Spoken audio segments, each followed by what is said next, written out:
Hello everyone, precision है इसमें एक बार आपका फिर स्वागत करता हूं। मैं के अनुरागी और आज हम अपनी पहली क्लास के बारे में बात करेंगे। आज हम सी सेट का पहला क्लास स्टार्ट करेंगे, जो हम मैथ का जो हमने पिछले इंट्रोडक्शन क्लास में हमने बात किया था। परसेंटेज टॉपिक हमने कुछ बेसिक भी डिस्कस किए थे। आज हम अपनी पहली क्लास को स्टार्ट करेंगे, लेकिन मैं उससे पहले कुछ बातें बता देता हूँ। सेशन की पीडीएफ के लिए आपको टेलीग्राम ज्वाइन करना पड़ेगा। टेलीग्राम का लिंक आपको डिस्क्रिप्शन बॉक्स में मिल जाएगा, आप वहां से ज्वाइन कर सकते हैं, या तो आप टेलीग्राम के ऐप में जाकर के वहां पे प्रिसीजन आईएएस को सर्च करेंगे तो आपको वहां पे सर्च बार में आपको मिल जाएगा, तो आप वहां से भी ज्वाइन कर सकते हैं। और दूसरी बात मैं आपको एक और क्लियर कर देता हूँ। आपके मन में डाउट आ सकता है कि मैं 10 टॉपिक ही मैथ के 10 टॉपिक ही क्यों ले रहा हूँ। तो इसके लिए मैं पहले बता देता हूँ। सी सेट एज अ यूपीएससी में देखिए, आपको मालूम है 3 सेक्शन है: मैथ, रीजनिंग और जो कॉम्प्रीहेंशन। डेटा इंटरप्रिटेशन है, वो दोनों में मैथ और रीजनिंग में कॉमन रहता है। तो आप जब मैथ के आप देखेंगे, एवरेज जो है 25 टू 30 क्वेश्चन आते हैं। इसी तरह रीजनिंग के आते हैं, इसी तरह रहते हैं।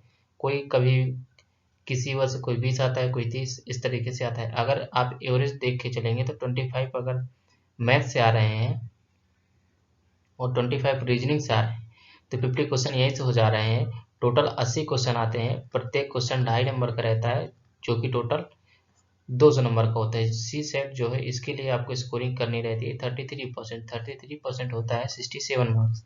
इसके लिए आपको करने की जरूरत है 27 क्वेश्चन एक्यूरेट। अगर आप 27 क्वेश्चन अटेम्प्ट कर दे रहे हैं एकदम सही से, तो आप सी सेट क्वालिफाई कर लेंगे। तो आप अब देखेंगे कि यहाँ से देखिए 25 क्वेश्चन अगर आ रहे हैं प्रत्येक वर्ष मैथ से और रीजनिंग से भी आ रहे हैं, तो अगर आपके मैथ के 20 क्वेश्चन भी सही हो जा रहे हैं, तो आपको रीजनिंग के क्वेश्चन की जरूरत रह जाएगी 7 क्वेश्चन की, सिर्फ क्वालिफाई करने के लिए। और इसके बाद आपके पास 4 से 5 क्वेश्चन डीआई का बचेगा, प्लस 30 क्वेश्चन, लगभग 30 क्वेश्चन बचेगा कॉम्प्रिहेंशन करने के लिए। तो आपके पास सी सेट को क्वालिफाई करने के चांसेस ज़्यादा बढ़ जाते हैं। तो इस तरीके से आप अपनी स्ट्रेटजी को बना सकते हैं। ये हो गया, हमने 30 क्वेश्चन, हमने 10 टॉपिक लिए हैं मैथ के, और अराउंड 7 या 8 टॉपिक हमने लिए हैं रीजनिंग के। तो इस तरीके से हमारी क्लासेस चलेंगी, जो कि मैंने पहले भी अपने इंट्रोडक्शन क्लास में बताया था। चलिए आज हम अपने वीडियो को स्टार्ट करते हैं। ये हमने कुछ बेसिक बातें बता रखी थी, जैसे कि मैं पिछले इंट्रोडक्शन क्लास में भी मैंने परसेंटेज का क्या मतलब होता है, कैसे उसका उपयोग करते हैं, मैंने बताया था। इसी तरह आज हम यहाँ पे देखिए, परसेंटेज का अर्थ क्या होता है। परसेंटेज का अर्थ होता है प्रति सैकड़ा। जैसे कि अगर 10% कह रहा है, 10% किसका, कोई वैल्यू होगी उसका 10%। तो ये इसी तरह यहाँ पे दिया है 100, 100 का 10% यानी 10। इस तरीके से प्रति सैकड़ा होता है। इसी तरह आप देखेंगे 15% दिया है, 15% किसका, ये किसी एक वैल्यू होगी, वो वैल्यू हमेशा 100% रहती है। यहाँ पे कोई नंबर रह सकता है, कोई वस्तु रह सकती है, कोई किसी की कीमत दे सकता है, किसी की आय दे सकता है। इस तरीके से आप परसेंटेज को डिनोट करते हैं और निकालते हैं। अब प्रति सैकड़ा जैसे होता है परसेंटेज का मतलब, इसी तरह 15% दिया, तो 15% किसका, तो यहाँ पे हम मान के चलते हैं 100 का, तो 100 का 15% 15 होता है। तो इस तरीके से आप निकाल सकते हैं। और यहाँ पे देखेंगे कि एग्जाम्पल भी मैंने दिया हुआ है, तो आप इसको यहाँ पे ऐसे सॉल्व भी कर सकते हैं। और जैसे कि मन में और डाउट आपके आ सकता है कि परसेंटेज वृद्धि क्या है, परसेंटेज वृद्धि और कमी में क्या डिफरेंस होता है। तो जैसे अगर कह रहा है किसी व्यक्ति की आय में 10% की वृद्धि हो जा रही है, व्यक्ति की आय, किसी भी व्यक्ति की आय वो अपने आप में 100% होगी। अगर 10% की वृद्धि हो जा रही है, तो यानी कि 100 का 10% 10, तो टोटल कितनी हो जाएगी, 110, इतनी हो जाएगी। अगर कमी की बात कर रहा है, अगर 10% कमी की बात कर रहा है, तो इसका मतलब है कि 90। तो इस तरीके से आप निकाल सकते हैं। तो आई होप आपको बेसिक समझ में आ गया होगा। अब हम बात करेंगे किस टाइप के क्वेश्चंस पूछे जाते हैं और कितने टाइप के क्वेश्चन बन सकते हैं। तो चलिए हम आगे बढ़ते हैं। ये देखिए हमारे कुछ टाइप हैं, और भी यूपीएससी के पास बहुत सारे स्कोप हैं। जैसे कि मैंने यहाँ पे कुछ जो अभी तक पूछे गए हैं यूपीएससी के द्वारा या पीसीएस एग्जाम में, मैंने वहीं से कुछ ये टाइप लिए हैं। जैसे कमी पे आधारित पूछा जाता है, परसेंटेज वृद्धि पे पूछा जाता है, दोनों पे पूछा जाता है। परसेंटेज कमी और वृद्धि दोनों पे पूछा जाता है, क्षेत्रफल पे भी पूछा जाता है, और आय और व्यय पे। आज हमारा टारगेट रहेगा कि हम आय और व्यय तक यहाँ तक कवर करेंगे। फिर दूसरी क्लास जो हमारी होगी, ये 4 टाइप रह जाएंगे। तो हम इसको सेकेंड क्लास में कवर करेंगे।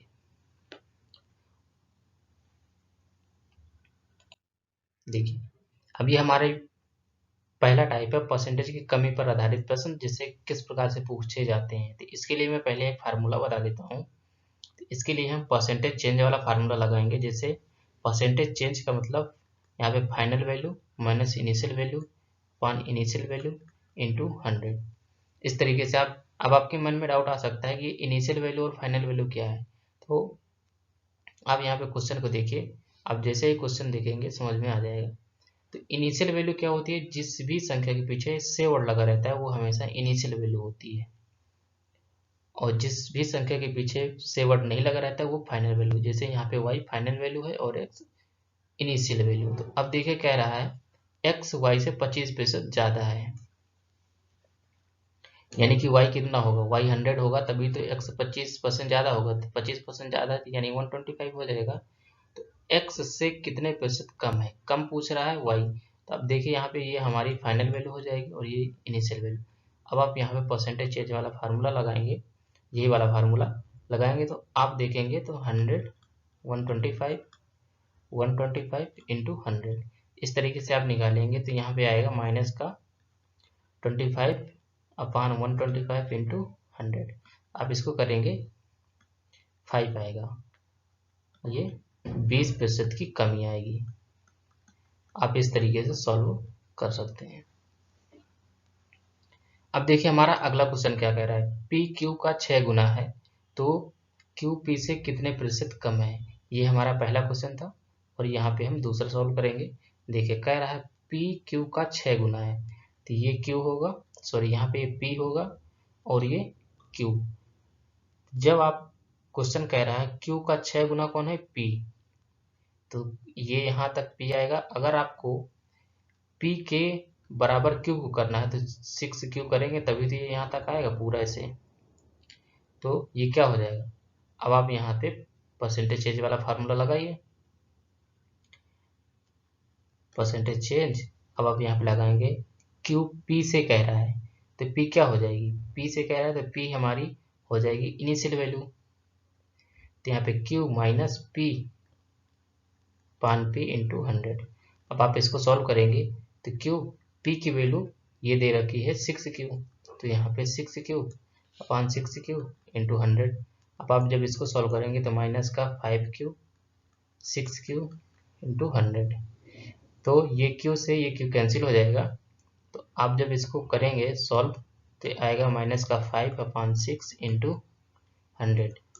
ये 500 अपॉन 6 ये अराउंड आएगा 83.33%। इस तरीके से आप इस टाइप के क्वेश्चंस को सॉल्व कर सकते हैं। चलिए हम अगले क्वेश्चन की ओर बढ़ते हैं। अब ये हमारा अगला क्वेश्चन है, क्या कह रहा है, रहीम की ऊंचाई करीम की ऊंचाई से 50% कम थी, तो ज्ञात कीजिए करीम रहीम से कितने प्रतिशत अधिक ऊंचा है। तो अब यहाँ पे परसेंटेज चेंज वाला ही फार्मूला लगाएंगे, final value minus initial value पान इनिशियल वैल्यू पान 100। क्या कह रहा है, रहीम की ऊंचाई करीम की ऊंचाई से 50% कम है, यानी करीम की ऊंचाई कितनी होगी 100, रहीम की ऊंचाई होगी 50।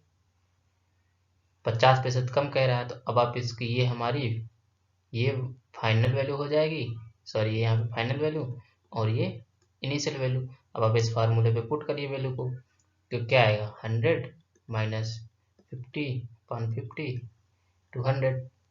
तो जब आप इसको सॉल्व करेंगे तो 50 अपॉन 50 टू 100 ये पूरा कैंसिल हो जाएगा। ये जो है 100% अधिक ऊंचा होगा, ये आपका आंसर हो जाएगा। चलिए अगले क्वेश्चन की ओर बढ़ते हैं। ये जो हमारा अगला क्वेश्चन है ये 2016 में पूछा गया क्वेश्चन है, यूपीएससी के द्वारा 2016 में पूछा गया है।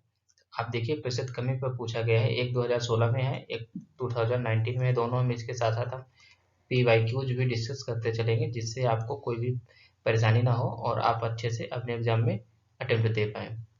प्लस इसके साथ साथ हम आपको जब ये चैप्टर कंप्लीट हो जाएगा तब हम आपको टेस्ट भी करवाएंगे। तो आप इसके लिए हमारे चैनल को इसका लाभ लेने के लिए सब्सक्राइब कर सकते हैं। चलिए हम अगले क्वेश्चन की ओर अपनी बढ़ते हैं। क्या कह रहा है क्वेश्चन? कह रहा है दो संख्याएं x y किसी तीसरी संख्या z से क्रमशः 20%, 28% कम है संख्या y x से। अब यहाँ पे देखिए x से, x के पीछे से और लगा है, यानी कि इनिशियल वैल्यू ये हो जाएगी और फाइनल वैल्यू ये हो जाएगी। सॉरी, यहाँ पे फाइनल वैल्यू ये हो जाएगी। कितने प्रतिशत कम है? चलिए सॉल्व करते हैं। यहाँ पे भी परसेंटेज चेंज वाला फार्मूला लगाएंगे। Final value minus initial value upon initial value into 100। क्या कह रहा है? किसी तीसरी संख्या z से, यानी कि z कितना होगा? 100 होगा। x कितना कम हो जा रहा है? 20% यानी 80। y कितना कम हो जा रहा है? 28, यानी ये कम होगा 72। अब मैंने यहाँ पे बताया x की वैल्यू होगी इनिशियल वैल्यू और ये y की वैल्यू होगी फाइनल वैल्यू। अब आप यहाँ पे पुट करिए। यहाँ पे आएगा 72, 80 अपॉन 80 इंटू 100। और जब आप इसको सॉल्व करेंगे तो ये आएगा माइनस क्या? 8, 80 इंटू ये इसको करेंगे 10। ये इस तरीके से आप करेंगे तो माइनस का 10% कम होगा। अब आप देखेंगे तो ऑप्शन नंबर बी में ही दिया हुआ है, यानी कि ये इसका आंसर हो जाएगा। तो आई होप गाइस आपको समझ में आया होगा। चलिए हम अगले क्वेश्चन की ओर बढ़ते हैं, जो हमारा यूपीएससी के द्वारा 2019 में पूछा गया था। ये देखिए कह रहा है, क्वेश्चन क्या कह रहा है? ए और बी स्टील के दो भारी खड्डे हैं। यदि बी को ए के शीर्ष पर रखा जाता है तो वजन 60% बढ़ जाता है। यदि बी को ए के शीर्ष से हटा दिया जाए तो ए और बी के कुल वजन की तुलना में कितना वजन कम हो जाएगा? चलिए सॉल्व करते हैं। देखिए ये दो खड्ड है, ये ए है और ये बी है। ये अपने आप में 100% होगा, ये भी अपने आप में 100% होगा। तो अब क्या कह रहा है? यदि ए के शीर्ष पे बी को रख दिया जाता है तो वजन 60% बढ़ जाता है। यानी जब रखते हैं तो 60% केवल बढ़ जाता है। तो इस टोटल वैल्यू हो जाएगी 160 और ए की वैल्यू है 100। अब आप यहाँ पे परसेंटेज चेंज वाला फार्मूला लगाइए। फाइनल वैल्यू इनिशियल वैल्यू पानी इनिशियल वैल्यू इंटू 100। ये बार बार फार्मूला मैं इसलिए लिख रहा हूँ ताकि आपको ये फार्मूला तैयार हो जाए, नहीं तो मैं ऐसे ही डायरेक्ट कर सकता हूँ इस क्वेश्चन को। देखिए क्या कर रहा है? कुल वजन की तुलना में कितने प्रतिशत कम है, यानी कि कुल वजन हमारा ये है और पहले वाला जो वजन था 100। तो आप यहाँ पे 100 माइनस 160 पान 160 इंटू 100। जब आप इसको सॉल्व करेंगे तो ये आएगा माइनस का 60 पान 160 इंटू 100। ये जीरो से ये जीरो कट जाएगा, ये आएगा माइनस का 600 अपॉन 16। तो जब आप इसको सॉल्व करेंगे तो ये टोटल वैल्यू आएगी 37.5% की कमी आएगी।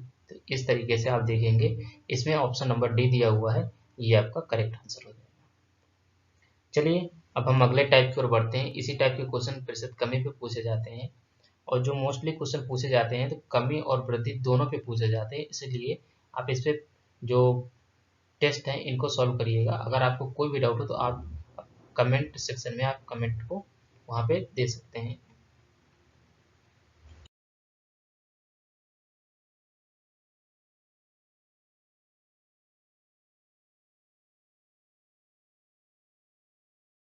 अब ये गाइस यूपीएससी के द्वारा जो पूछे जाने वाले टाइप से, ये हमारा अगला टाइप है। क्षेत्रफल और आयतन पर जो यूपीएससी के द्वारा पूछे जाते हैं क्वेश्चन, उस पर आधारित है। इसके लिए मैं आपको एक फार्मूला बताता हूँ। तो आप यहाँ पे A plus B plus A B upon 100।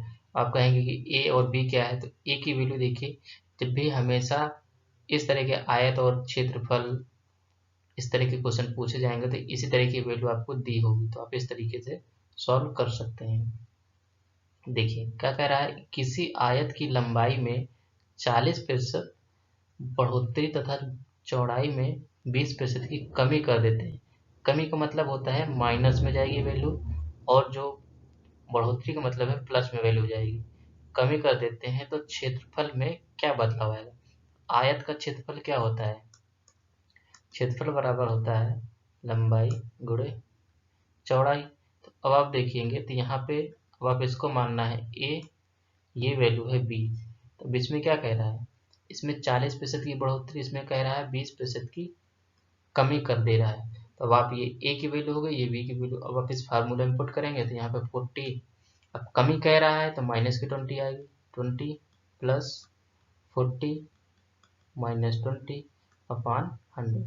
अब ये जीरो से ऐसे कैंसिल हो जाएंगे, यहाँ पे आएगा 20 प्लस, अब ये माइनस की वैल्यू है, ये प्लस की वैल्यू है, तो यहाँ पे माइनस का 8, ये तो वैसे ही हो जाएगा आपका कैंसिल पूरा। तो जब आप 20 में 8 को माइनस करेंगे तो ये आएगा 12%, ये आपका आंसर हो जाएगा, यानी कि 12% क्षेत्रफल में बदलाव होगा। और दूसरे टाइप से आप इसको कैसे कर सकते हैं, जैसे क्या कह रहे हैं 40% की बढ़ोतरी हो जा रही है, तो आपको या तो फिर आप डायरेक्ट ऐसे क्षेत्रफल को ऐसे लेकर के, या तो सबसे बेस्ट है आप इसी फार्मूले का यूज करेंगे तो आपके गलत होने के चांसेस नहीं होंगे। अब जैसे आप क्षेत्रफल आप 100 मान लीजिए, कह रहा है 40% की बढ़ोतरी, तो यानी 140 हो जाएगी। फिर कह रहा है 20% की कमी, तो अब आप 140 का 20% निकालिए, 140 इंटू 20 100, ये ऐसे, यानी कि इसमें 28 माइनस करना होगा। 28 जब माइनस करेंगे जो प्राप्त होगा वैल्यू, अब इससे कंपेयर करेंगे तो यहाँ पे 12 आ जाएगा। इस तरीके से आप सॉल्व कर सकते हैं।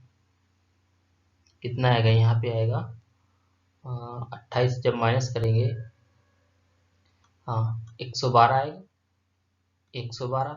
अब आप देखेंगे पुरानी वैल्यू से कितना अधिक है, तो 12% अधिक है, तो टोटल चेंज कितने का आ रहा है, 12 का, तो ये यहाँ पे 12% हो जाएगा। तो या तो आप इस तरीके से करें, या तो आप ये डायरेक्ट फार्मूले का यूज कर सकते हैं। तो आपके पास दोनों मेथड है, आप किसी का भी प्रयोग। अब देखिए हमारा अगला क्वेश्चन क्या कह रहा है,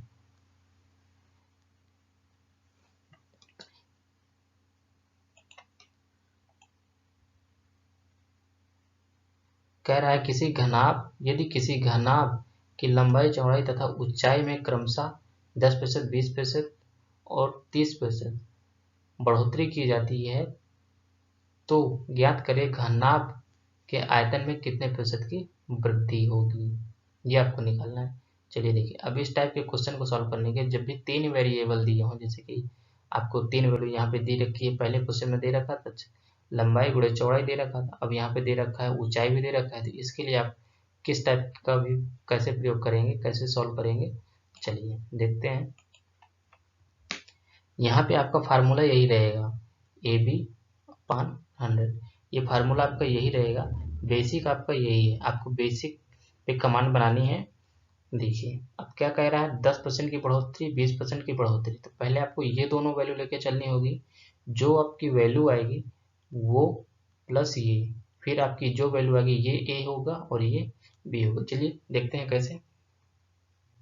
अब इसी फार्मूले को आप अप्लाई करेंगे तो ये ए की वैल्यू होगी और ये बी की वैल्यू होगी।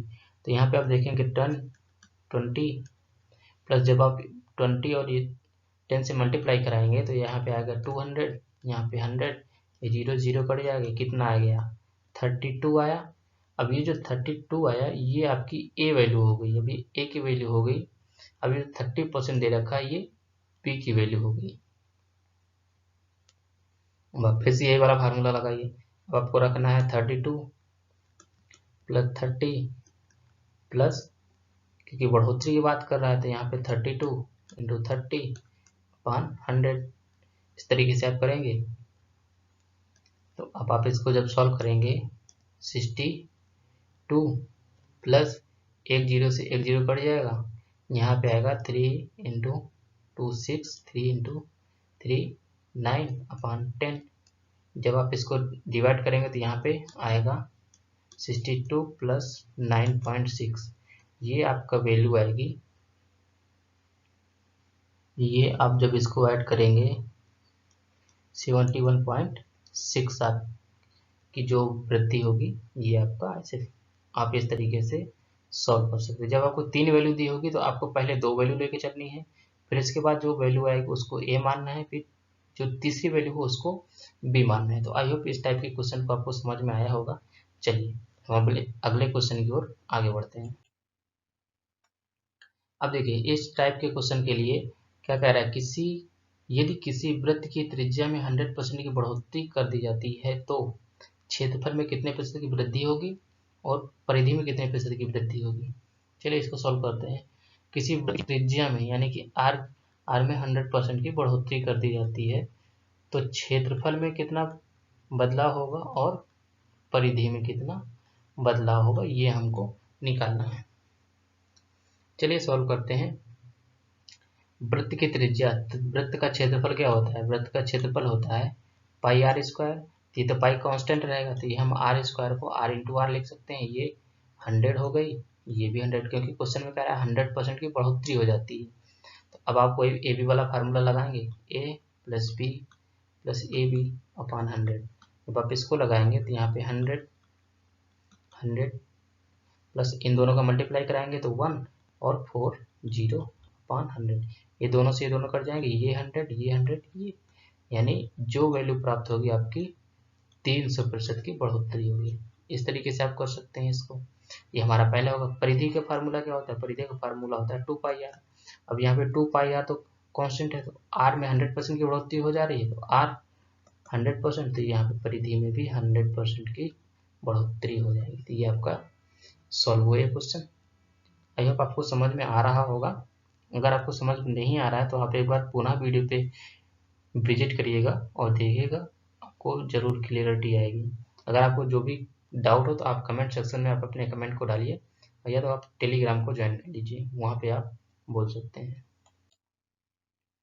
अभी देखिए हमारा अगला क्वेश्चन क्या कह रहा है। अगला क्वेश्चन है, कह रहा है किसी वर्ग की भुजा में 200% की बढ़ोतरी कर दी जाती है तो उसके क्षेत्रफल में कितने प्रतिशत की वृद्धि होगी।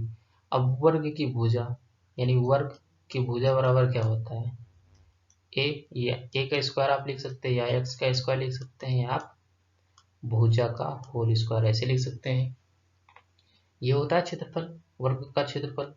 चलिए क्या कह रहा है, 200% की बढ़ोतरी हो जाती है, यानी कि क्षेत्रफल बराबर होता है भुजा का होल स्क्वायर। तो भुजा, तो आप एक भुजा हम मानते हैं ए, दूसरी भुजा भी ए, क्योंकि स्क्वायर है तो इसको हम ए स्क्वायर को ऐसे लिख सकते हैं। अब इसमें कह रहा है 200% की बढ़ोतरी हो जा रही थी, इसमें भी 200% की। ये ए की वैल्यू हो गई, ये बी की वैल्यू हो गई। अब आप वही फार्मूला लगाइए, A plus B A B upon 100। या तो आप वीडियो को पॉज करके भी आप खुद से ट्राई कर सकते हैं, फिर इसके बाद अपने आंसर को मैच करिए। अब आप रखेंगे तो 200 प्लस अब आप जब इसको मल्टीप्लाई कराएंगे तो 4 इंटू 4 0 अपॉन 100। ये 2 जीरो से 2 जीरो कैंसिल हो जाएगा, 400 ये है और 2 टू 400 ये हो जाएगा, यानी टोटल 800 की बढ़ोतरी होगी। इस तरीके से आप सॉल्व कर सकते हैं। इसी टाइप के बेसिक क्वेश्चंस पूछे जाते हैं, बस आपको बेसिक पे कमांड बनानी है और आप क्वेश्चन करने के अटेम्प्ट में होंगे। अब आप इसी तरीके ये क्वेश्चन देखिए, इसमें क्या कह रहा है, आयत की लंबाई में 20% की बढ़ोतरी होने पर क्षेत्रफल में 32% बढ़ जाता है, तो ज्ञात करें चौड़ाई में कितने प्रतिशत की बढ़ोतरी हुई होगी। आयत का क्षेत्रफल क्या होता है, आयत का क्षेत्रफल बराबर होता है लंबाई गुणे चौड़ाई। अब यहाँ पे हम मान लेते हैं क्षेत्रफल 100 होगा, तो यहाँ पे 10 इंटू 10 होगा ना, होना चाहिए, तभी क्षेत्रफल 100 आएगा। चलिए अब यहाँ पे क्षेत्रफल हमने 100 माना है। क्या कह रहा है, क्षेत्रफल में 32% की बढ़ोतरी, यानी कि ये क्षेत्रफल में 32% की बढ़ोतरी। तो यहाँ पे क्या होनी चाहिए, लंबाई 12 होनी चाहिए और चौड़ाई कितनी होनी चाहिए, 11। तो चलिए हम यहाँ पे चौड़ाई निकालते हैं। अगर 11 आती है चौड़ाई तो हमारा क्वेश्चन सही होगा। फिर चलिए देखते हैं, तो ये टोटल 132 हो जाएगा बराबर 12 इंटू चौड़ाई। जब आपको चौड़ाई निकालनी है ये मल्टीप्लाई में, तो ये नीचे जाएगा, तो 132 अपान 12 इंटू चौड़ाई। जब आप इसको करेंगे तो ये आपका 11 है, यानी कि चौड़ाई कितनी होगी 11, और हमने मान कितनी रखी थी 10। दोनों में डिफरेंस कितने का आ रहा है 1। तब आप यहाँ पे परसेंटेज चेंज वाला फार्मूला लगाइए। परसेंटेज चेंज बराबर क्या होता है, final value minus initial value upon यहाँ पे इनिशियल वैल्यू इंटू 100। तो यहाँ पे आप डायरेक्ट इसको लिख सकते हैं, final value minus initial value की जगह। अभी देखिए ये फाइनल वैल्यू हो गई, ये इनिशियल वैल्यू हो गई। तो यहाँ पे कितने का चेंज आ रहा है, 1 का चेंज आ रहा है। तो डायरेक्टली आप यहाँ पे चेंज 1 अपान इनिशियल वैल्यू कितनी है 10 इंटू 100, ये आप इसको करेंगे तो ये आएगा 10% की बढ़ोतरी होगी। इस तरीके से आप इसको सॉल्व कर सकते हैं। चलिए हम अगले क्वेश्चन की ओर चलते हैं। यह हमारा अगला टाइप, यहाँ पे हम PYQ जो अभी तक यूपीएससी के द्वारा जो पूछे गए हैं, जो प्रीवियस ईयर क्वेश्चन पेपर में, उसको देखते हैं। जैसे 2011 में पूछा गया है, क्या कह रहा है, एक माली अपने आयताकार बगीचे की लंबाई में 40% वृद्धि तथा चौड़ाई में 20% की कमी करते हुए बगीचे के क्षेत्रफल में वृद्धि करता है। नए बगीचे का क्षेत्रफल ज्ञात करना है। मैं आपसे रिक्वेस्ट करता हूं कि आप इस वीडियो को रोकिए और इसके बाद पहले इस क्वेश्चन को खुद से टाइप करिए और देखिए जो मैंने अभी तक बताया इससे सॉल्व हो पा रहा है कि नहीं हो पा रहा है। फिर आप देखिएगा कि कितना बेसिक स्ट्रॉन्ग करना है आपको। बस इसी टाइप के क्वेश्चन यूपीएससी पूछता है इसी सेट में। चलिए यहाँ पे भी वही फार्मूला लगाएंगे, a इंटू बी पान 100। अभी यहाँ पे क्या कह रहा है, 40% की बढ़ोतरी और 20% में कमी, यानी 40 माइनस 20 प्लस यहाँ पे 40 इंटू माइनस 20 पान 100। आई होप हमने शायद इस टाइप का क्वेश्चन एक बार सॉल्व किया है, मैंने कुछ सॉल्व करवाया है शायद, मुझे याद है। तभी हम सॉल्व करते हैं। यहाँ पे आएगा 20, जब आप इसको मल्टीप्लाई कर रहेंगे ये 0 से 0 कट जाएगा, यहाँ पे आएगा माइनस का 8, तो यहाँ पे आएगा 12% की बढ़ोतरी। तो 12% देखिए 12% बढ़ जाता है, ऑप्शन बी में दिया हुआ है, यही हमारा करेक्ट आंसर होगा। अब आप देखेंगे ये हमारा अगला टाइप है। हमने बात किया था इंट्रोडक्शन क्लास में, जो स्टार्टिंग के वीडियो मैंने बताया था कि हम आज हमारा टारगेट है यहाँ तक को फिनिश करना, आय और व्यय पर आधारित प्रश्न को हम यहाँ तक खत्म करेंगे। इसके आगे का जो हमारा वीडियो होगा वो हम सेकेंड क्लास में आगे का जो टाइप है उसको डिस्कस करेंगे। चलिए हम इसको सॉल्व करते हैं। हमारा पहला क्वेश्चन कह रहा है, गोपाल अपनी मासिक आय का 30% भोजन पर खर्च करता है, शेष का 40% परिवहन पर खर्च करता है। इसके बाद उसके पास 50% उसका 50% बचाता है। यदि उसकी मासिक आय 20,000 हो तो प्रति माह कितने रुपए बचाता है। चलिए इसको सॉल्व करते हैं। क्या कह रहा है, उसकी मासिक आय दे रखा है, इसके लिए आपको देना कैसे इसको सॉल्व करना रहता है। जैसे वेतन अगर निकालना हो तो इसके लिए आप इस तरीके से सॉल्व करेंगे। देखिए यहाँ पे इनकम इंटू कमी अपान 100, फिर यहाँ पे अगर कमी कह रहा है तो कमी, अगर बढ़ोतरी कह रहा है, जनरली कमी कहता है तो आप कमी ही रखनी है, कमी अपान 100, फिर इंटू आप कितने भी कमी यहाँ पे दे सकता है, तो आप इसी तरीके से सॉल्व करेंगे। तो यहाँ पे आप देखेंगे इनकम कितने दे रखा है, 20,000 दे रखा है, कमी कितनी कर रहा है 30% कर रहा है, फिर पुनः कमी कितनी कर रहा है 40% कर रहा है, फिर इसके बाद 50% बचाता है यानी सेविंग करता है, तो वो भी एक तरह से कमी ही हुई ना। तो आप इसको ऐसे करेंगे, तो यहाँ पे करेंगे 20,000 इंटू 30%। मैंने पहले स्टार्टिंग में बताया था अगर 30% कम हो जा रहा है यानी 100 में 30 कम हो जा रहा है तो यानी कि 70 आएगा। तो यहाँ पे 70 अपान 100, यहाँ पे 40 60 अपान 100 और 50% बचाता है तो यहाँ पे 100। यहाँ पे इसको करेंगे तो 1/2 आएगा, इसको करेंगे 0 से 0 कैंसिल, 3 और यहाँ पे 5, ये ऐसे कैंसिल होगा। 20,000 7/10 इंटू 3/5 इंटू 1/2। जब आप इसको सॉल्व करेंगे तो जब आप इन दोनों को मल्टीप्लाई कराएंगे तो इन दोनों को मल्टीप्लाई कितना आएगा, सॉरी यहाँ पे 10 आएगा, ये यहाँ पे मल्टीप्लाई कराएंगे तो 10 आएगा। तो ये 10 में एक जीरो ये, एक जीरो ये, तो 2 जीरो कट जाएंगे ये। और जब आप इसको मल्टीप्लाई कराएंगे तो यहाँ पे आपको वैल्यू प्राप्त होगी 21 प्राप्त होगी। तो जब 21 का मल्टीप्लाई इस 2 से करेंगे तो आएगा 42 और ये 00 आपके पास बचे हुए हैं, तो ये आपकी टोटल वैल्यू प्राप्त होगी 4200। इतनी सेविंग प्रतिमाह करता है। इस तरीके से आप क्वेश्चन को सॉल्व कर सकते हैं। अभी देखिए फ्रेंड्स, हमारा ये अगला क्वेश्चन है। क्या कह रहा है? नारायण अपने मासिक वेतन का 30% शिक्षा पर खर्च करता है। इसके बाद शेष का 50% भोजन पर तथा परिवहन पर खर्च करता है। शेष में से 1000 मकान का किराया देता है। अंत में उसके पास 1800 बचते हैं। नारायण का मासिक वेतन ज्ञात करना है। तो जब भी आप इस टाइप के क्वेश्चन को देखेंगे, अगर परसेंटेज में वैल्यू नहीं दी रहती होती है या उसकी अगर परसेंटेज में दी है तो आप उसको कमी पे ऐड करेंगे, अगर परसेंटेज में नहीं दे रखी तो आप उसको हमेशा माइनस करेंगे। तो चलिए देखिए कैसे करते हैं। जैसे मैंने पहले बताया था कि यहाँ पे इनकम इंटू कमी अपान 100, इस तरीके से मैंने बताया था, कमी अपान 100। तो चलिए इनकम हमको निकालनी है, तो इंटू कमी कितनी कर रहा है 30%, यानी 70 अपान 100। फिर कमी कितनी हो रही है 50 अपान 100। फिर क्या कह रहा है, मैंने अभी बताया है कि जब परसेंटेज में अगर वैल्यू नहीं दी रखी है तो आप इसको माइनस करेंगे, तो माइनस 1000 प्लस 1800 रुपये उसके पास बचते हैं, तो 1800 रुपये उसके पास सेविंग हो गई। तो चलिए इस इनकम को हम आई से डिनोट करेंगे, तो अगर आप इस जीरो से जीरो को कैंसिल करेंगे तो कट जाएगा। तो यहाँ पे आएगा 7 अपान 10, 5 अपान 10।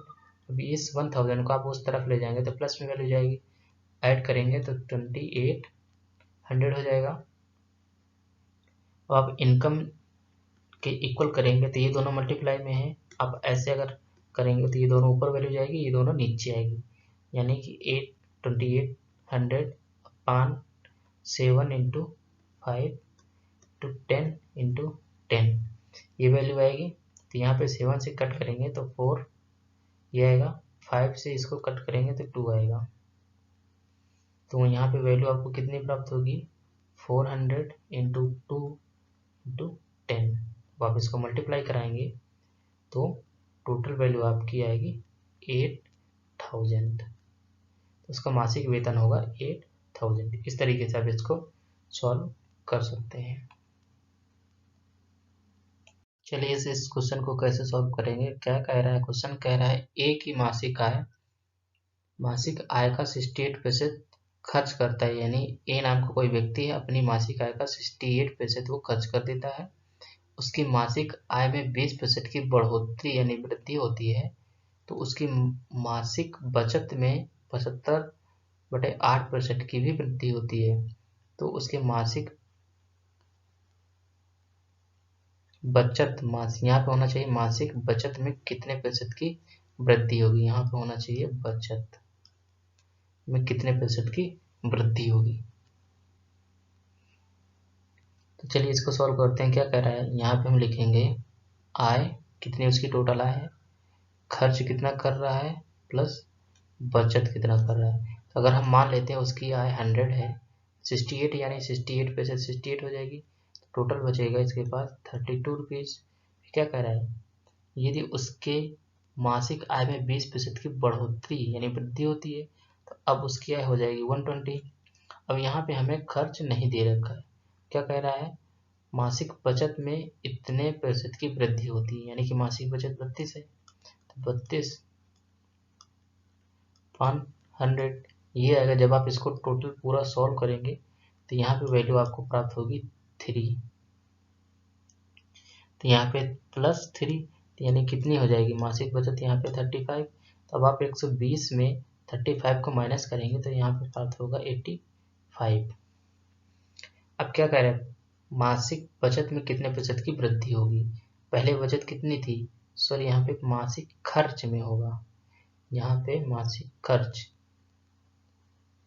तो आप इसको करेंगे 85 माइनस 68/68 इंटू 100। यहाँ पे थोड़ा टाइपिंग में मिस्टेक है, यहाँ पे आपका होगा मासिक खर्च में कितने प्रतिशत की वृद्धि होगी,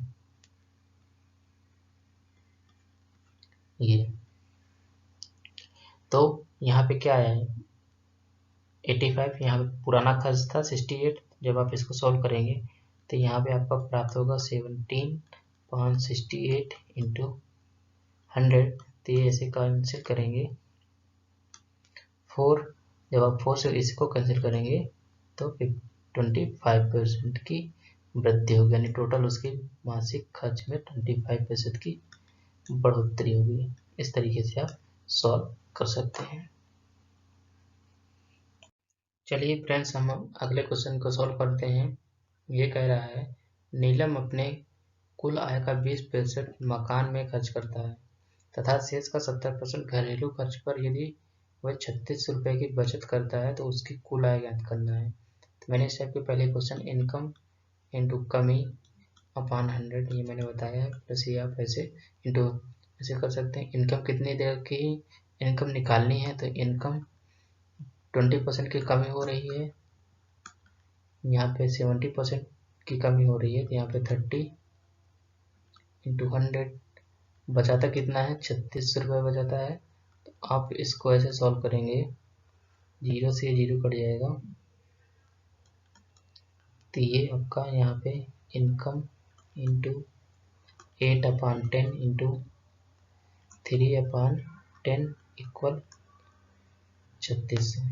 तो जब आप इसको सॉल्व करेंगे तो यहाँ पे 4, यहाँ पे 5, ऐसे इनकम आपको निकालनी है तो 30, ये दोनों मल्टीप्लाई में है तो आप ये नीचे वाली वैल्यू ऊपर जाएगी ऐसे, और ऊपर वाली वैल्यू नीचे आएगी, तो यहाँ पे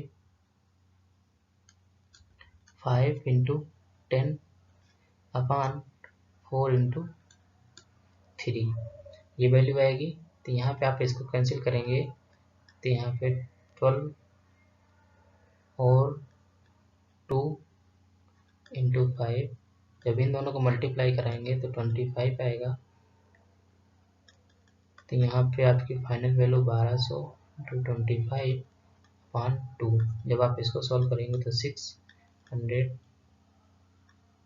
इंटू 25, जब आप इन दोनों का मल्टीप्लाई कराएंगे तो यहाँ पे आपकी वैल्यू प्राप्त होगी 15,000।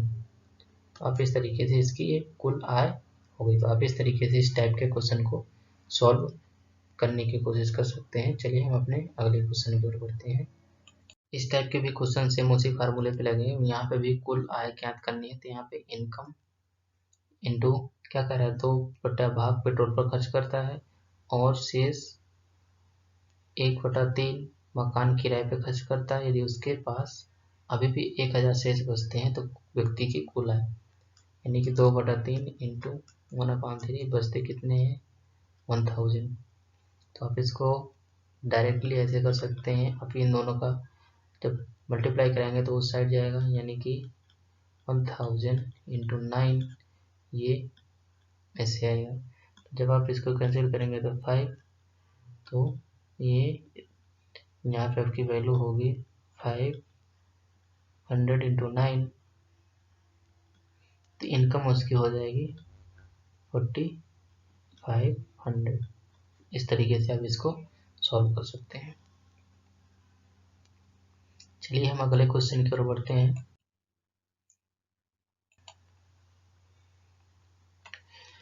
चलिए फ्रेंड्स, इस क्वेश्चन को करते हैं। ये क्वेश्चन आपके पूछा गया है यूपी पीसीएस में, जो है यूपीपीएससी में शायद 2015 या 16 ऐसे पूछा गया है। आप इसको एक बार कंफर्म कर लीजिएगा। चलिए सॉल्व करते हैं। क्या कह रहा है, राधा अपने वेतन का 40% भोजन पर, 20% मकान पर, 10% मनोरंजन पर तथा 10% परिवहन पर खर्च करती है। यानी टोटल वो कितना खर्च करती है, 40, 20 प्लस 10 प्लस 10, कितना हो गया, ये लगभग 80% खर्च कर दे रही है। बचा कितना, 100 में अगर आप 80 को माइनस करेंगे तो 20% किसके बराबर है, 1500 के, क्योंकि 1500 बच जाते हैं उसके पास, तो 20% 1500 के बराबर है, तो 1% कितने के बराबर होगा, 1500 और 20, इसको आप कैंसिल करेंगे तो 100% किसके बराबर होगा, 100% बराबर आप इसको करेंगे तो 150/2/100, इसको ऊपर ले जाएंगे तो मल्टीप्लाई कराएंगे तो 150/2, या आप इसको ऐसे कराएंगे तो यहाँ पे 5 आएगा, कैंसिल करेंगे तो यहाँ पे 15, ये 75, यानी 7500 रुपये की उसकी मासिक वेतन होगी। इस तरीके से आप इसको सॉल्व कर सकते हैं।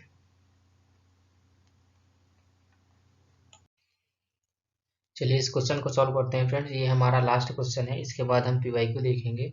तो चलिए क्वेश्चन क्या कह रहा है, एक्स अपने वेतन का 35% भोजन पर और अपने वेतन का 5% बच्चों की शिक्षा पर खर्च करता है। जनवरी 2011 में दोनों मदों पर 20,000 महीने में खर्च करता है। तो उसका वेतन बताइए, यानी कि वेतन टोटल निकालना है। टोटल खर्च कितना कर रहा है, 40%। ये किसके बराबर है, 20,000 के। तो 1% कितने के बराबर हो जाएगा, 20,000 अपॉन 40। ये हो जाएगा, एक जीरो से जीरो कट जाएगा, ये यहाँ पे 5 आएगा।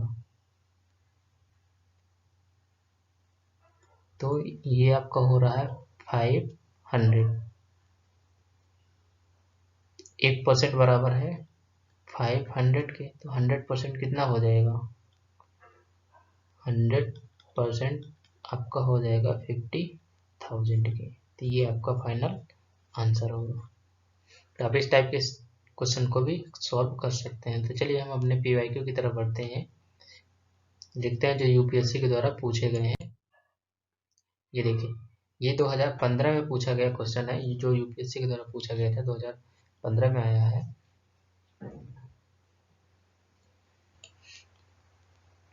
चलिए फ्रेंड्स इसको सॉल्व करते हैं। क्या कह रहा है क्वेश्चन, दो परिवार हैं ए और बी नाम के, दोनों विभिन्न मदों पर किए गए खर्च का अनुपात दिया हुआ है। यानी 50% जो है खाद्य पदार्थ पर ये भी खर्च करता है, ये परिवार ए है और ये परिवार बी है।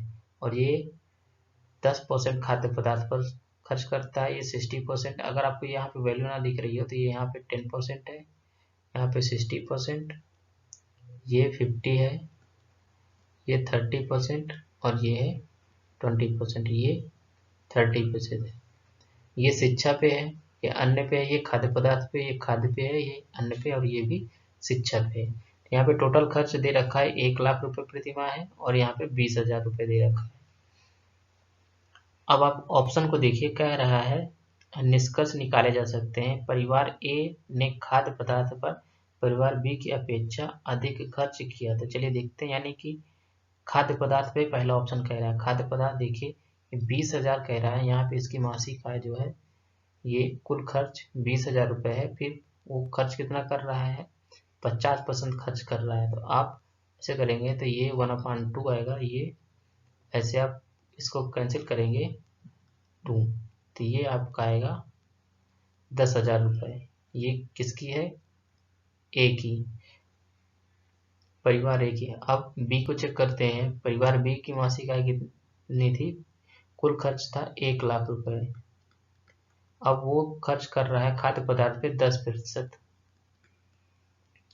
यहाँ पे 10, ये 10 से ये 10 कैंसिल होगा, 1 आएगा। तो यानी ये परिवार बी है, ये परिवार ए है, तो ये यहाँ पे भी लगभग 10,000 रुपये ये भी खर्च कर रहा है। तो यानी कि ये दोनों तो खर्च तो बराबर है। तो क्या कह रहा है, परिवार ए ने खाद्य पदार्थ पर परिवार बी की अपेक्षा अधिक खर्च किए, ये ऑप्शन तो गलत हो गया। फिर क्या कह रहा है, ऑप्शन बी कह रहा है परिवार बी ने खाद्य पदार्थ पर परिवार ए की अपेक्षा अधिक खर्च किया, ये भी गलत हो गया। अब देखिए तीसरा क्या कह रहा है, परिवार ए और परिवार बी ने खाद्य पदार्थ पर समान खर्च किए, ये आपका ऑप्शन सही होगा। लेकिन आप दूसरा देखिए, परिवार ए और परिवार बी के खाद्य पदार्थ पर किए गए खर्च की तुलना नहीं की जा सकती, ये भी गलत हो गया। यानी कि हमारा ऑप्शन सी सही होगा। तो इस तरीके से यूपीएससी, देखिए अब कितना बेसिक से यूपीएससी ने कैसे क्वेश्चन को डिजाइन किया है, आप देखिए। आप सिर्फ बेसिक पे अपनी पकड़ बनाइए, और पूछने तो कुछ भी पूछ सकता है।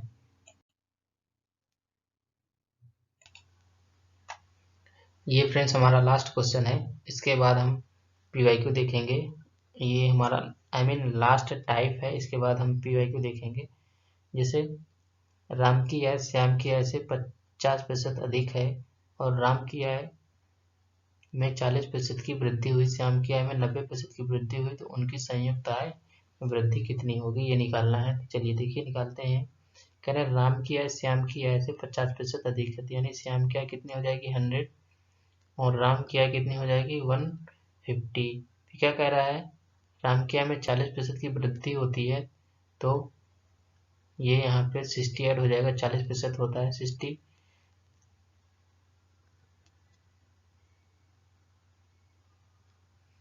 यहाँ पे 60, तो इसकी टोटल आय हो जाएगी 210, प्लस इसमें कह रहा है 90% की, तो यानी 90%, 190 हो जाएगी टोटल इसकी आय, 190 और 210। फिर टोटल आय कितनी हो जाएगी, दोनों की नई आय, यानी दोनों की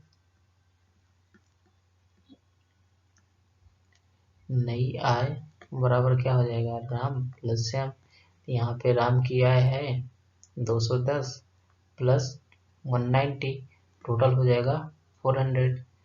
अब क्या कह रहा है, दोनों की संयुक्त आय निकालनी है, तो दोनों की पुरानी आय क्या है, पुरानी आय इसकी 150 है और इसकी 100 है, यानी कि 150, दोनों का परसेंटेज निकालना है, तो 150 प्लस 100 अगर आप इसको ऐड करेंगे तो यहाँ पे आएगा 250। तो अब यहाँ पे निकाल लेंगे 250 अपॉन 250 इंटू 100। जब आप इसको माइनस करेंगे तो यहाँ पे आपको प्राप्त होगा 150, 250 इंटू 100। ये जीरो से ये जीरो कट जाएगा, यहाँ से आप करेंगे तो 4 आएगा, और ये जब आप इन दोनों को मल्टीप्लाई कराएंगे तो यहाँ पे 60% आएगा। तो यहाँ पे ये इसका आंसर हो जाएगा। तो आप इस टाइप से इस संयुक्त आय वाले क्वेश्चन को भी सॉल्व कर सकते हैं। चलिए देखते हैं जो अभी तक इस वाले टाइप से किस प्रकार के यूपीएससी के द्वारा क्वेश्चन पूछे गए हैं। तो देखिए, अगर किसी वस्तु का मूल्य मान लेते हैं 100 है, उसमें क्या कर रहा है 20% की ह्रास होती है, यानी कमी होती है, तो वस्तु 80 हो जाएगी। फिर क्या कह रहा है 25% की बढ़ोतरी, यानी अब इसमें 25% की बढ़ोतरी करेंगे तो इसका 25% निकालेंगे, 4 यहाँ से करेंगे 20 आएगा, तो यानी इस 80 में फिर से 20 ऐड करेंगे तो ये पुनः हो जाएगा 100। पहले भी 100 थी, अभी भी 100 है, तो कितना परिवर्तन हुआ, 0 का, यानी 0%। तो ये हमारा ऑप्शन हो जाएगा पहला 0%।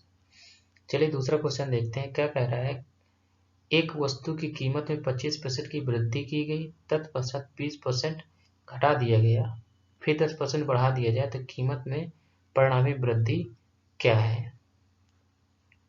मान लेते हैं किसी वस्तु की कीमत 100 रुपये है। अब इसमें क्या करें 25% की बढ़ोतरी करेंगे, जब इसमें 25% की बढ़ोतरी करेंगे तो ये टोटल वैल्यू इसका मूल्य आएगा 125 रुपये। क्या कह रहा है 20% घटा दिया जाता है, अब इसमें 20% को माइनस कर देना है, यानी घटा देना है। तो अगर आप 125 का 20% निकालेंगे तो यहाँ पे 5 और यहाँ पे 25 आएगा, तो यानी कि ये फिर से दोबारा जो है 100 हो गई, पहले भी 100 थी, अभी भी 100 हो गई। अब तीसरी कंडीशन क्या कर रहा है, फिर से 10% बढ़ा दिया जाए, 10 का 10% कितना होगा 10, यानी कि 110। परिणामी वृद्धि क्या है, पहले भी 100 थी और यहाँ पे 110 हो गई, टोटल चेंज कितने का है 10% का। तो ये आपका ऑप्शन हो जाएगा ऑप्शन नंबर बी। इस तरीके से आप इस टाइप के क्वेश्चन को सॉल्व कर सकते हैं। आई होप फ्रेंड्स वीडियो आपको पसंद आई होगी। वीडियो आपको पसंद आई तो लाइक करिएगा, शेयर करिएगा, और इसी तरह का अगर कोई भी डाउट हो तो आप कमेंट सेक्शन में आप कमेंट को छोड़िए, और वहाँ पे आपको डाउट को क्लियर किया जाएगा अगली क्लास में। तो चलिए आगे के टाइप को हम अपनी अगली क्लास में डिस्कस करेंगे। Take care, bye bye.